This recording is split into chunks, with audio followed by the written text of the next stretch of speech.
Даже в Арктике зима рано или поздно заканчивается, даром, что на пару месяцев позже, чем у всех. До свежей весенней зелени дело пока не дошло, зато есть время реализовать еще пару задумок в обустройстве и декоре моего северного дома.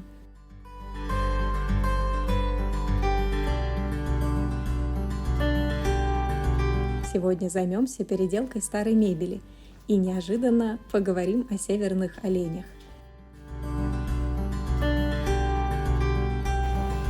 Если вы на моем канале впервые, это моя Севериата. История жизни в доме на берегу озера в русской Арктике. Всем добро пожаловать за полярный круг! Переделкой старой мебели для моего нового дома я решила заняться не только и не столько из соображений экономии, хотя, безусловно, сэкономить всегда приятно, но и потому, что многие добротные вещи, которые могут еще послужить, увы, утратили свой приличный внешний вид или морально устарели. Так произошло и с этой тумбой под раковину. Будучи вещью из массива дерева, она поистрепалась и стала выглядеть грустно. Однако в целом она очень подходила по моему замыслу в санузел второго этажа, в котором нет души или ванной, а потому достаточно места.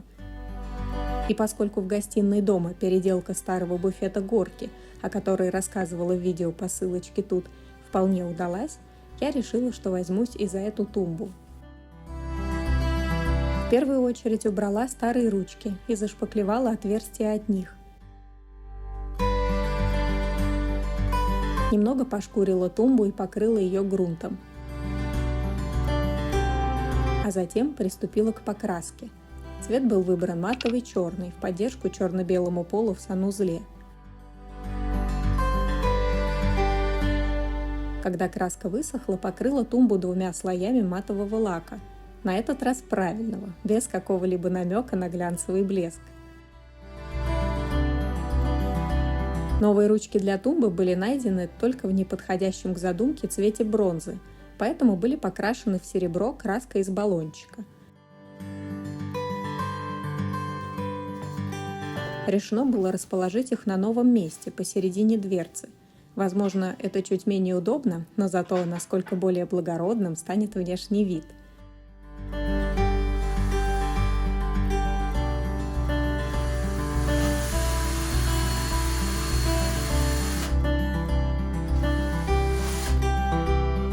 Да и дверцы узкие, открыть их, потянув за середину, не составляет труда.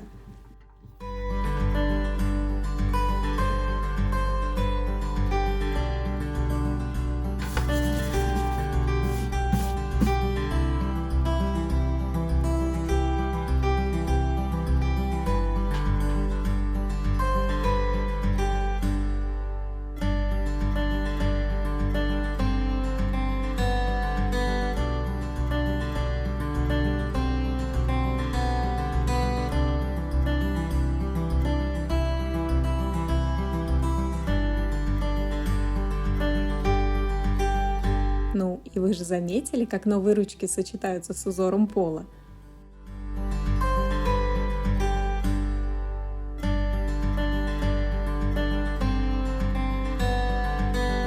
Вот такой получилась моя новая старая тумба. Результатом я осталась очень довольна.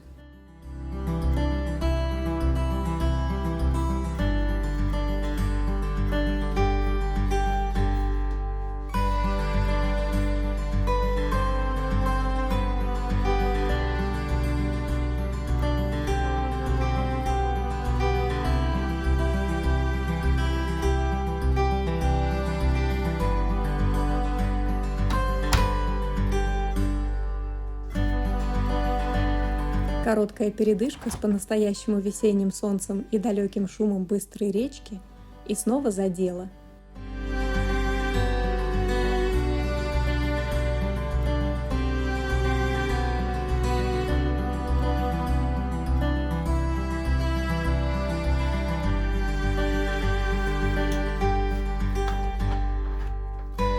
На этот раз займемся декором серой спальни.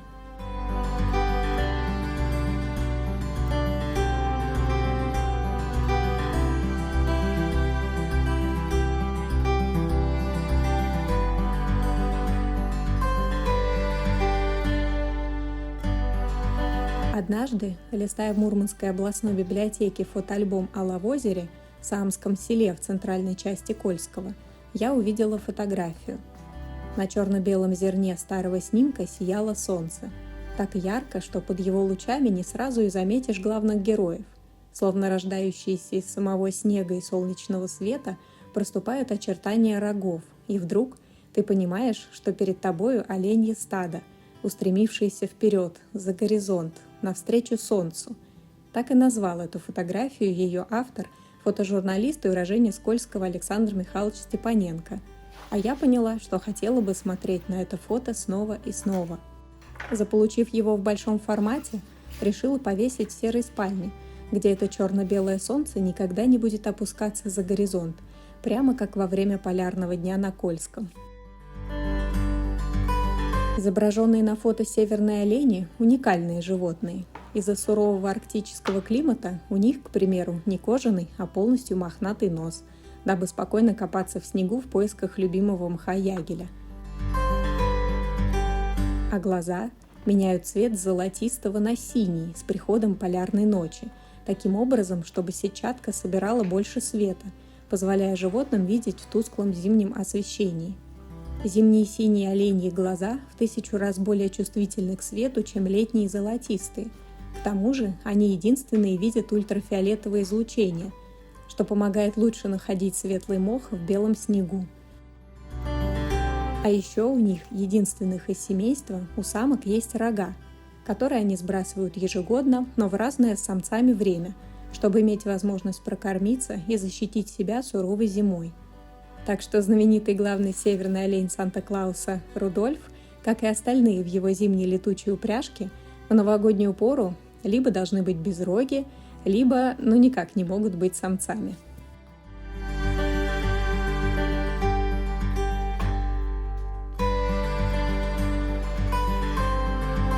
Именно благодаря оленям человеку удалось покорить север.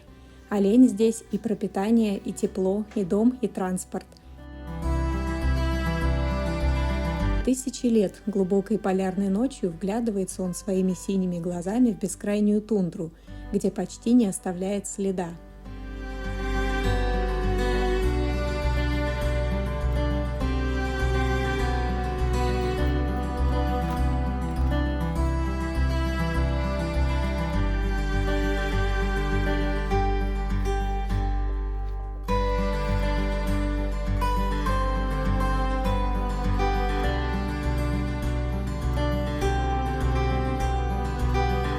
Теперь это изображение заняло свое постоянное место в моем северном доме. И это фото не просто симпатичный кадр в подходящих тонах, но символ умения выстоять и вечного движения, вопреки ледяным ветрам, к своей цели, навстречу солнцу и еще дальше, за самый горизонт.